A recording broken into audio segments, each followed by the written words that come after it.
Welcome to new TV Telugu. Mega power star Ram Charan March నేడే మొదలైంది. ఈ నెలాఖరున రామ్ చరణ్ పుట్టినరోజు వస్తూ ఉండటంతో ఆల్రెడీ అభిమానులు సోషల్ మీడియాలో చరణ్ మార్చ్ అంటూ హడావిడి కూడా స్టార్ట్ చేశారు. ఇక ఇదిలా ఉండగా రామ్ చరణ్ మరో క్రేజీ అప్డేట్ అందించారు. దీనితో ఈ సినిమా డబ్బింగ్ ని తాను మొదలు పెట్టినట్లు తెలిపారు. ఒక్క తెలుగులోనే కాకుండా అన్ని భాషల్లో కూడా తాను చెప్పుకుంటున్నట్టు తెలుస్తోంది. ఈ మార్చ్ మొదటి వారం నుంచే సాలిడ్ అప్డేట్స్ కూడా మొదలైన సంగతి తెలిసిందే. Mega power star Ram Charan dubbing start చేస్తూ ఓ వీడియో రిలీజ్ చేశారు.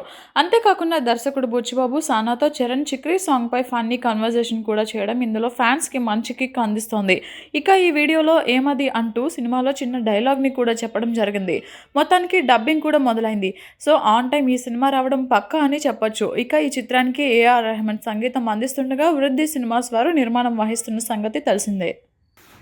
ఆ మోహిత్ చౌహాన్ పాటలో చిక్రీలో మోహిత్ చౌహాన్ వాయిస్ కి నువ్వు ఎంత యాక్టింగ్ చేసావంటే నువ్వు పాడేవా ఆయనే పాడాడని డౌట్ వచ్చిందా నా డబ్బింగ్ లో కూడా అలా యాక్టింగ్ చేయాలి. నేనే చెప్పానండి డబ్బింగ్ లో సార్ మోహిత్ చౌహాన్ గారిది నేను ఆ ముక్కుపై పెట్టి కోపం తొక్కేసాము నువ్వు డబ్బింగ్ సార్ మోహిత్ చౌహాన్ నేను ఫీల్ అవ్వాలి ఆయన ఫీల్ అవుతాడు. Sir all the best. Thank you sir, thank you so much sir.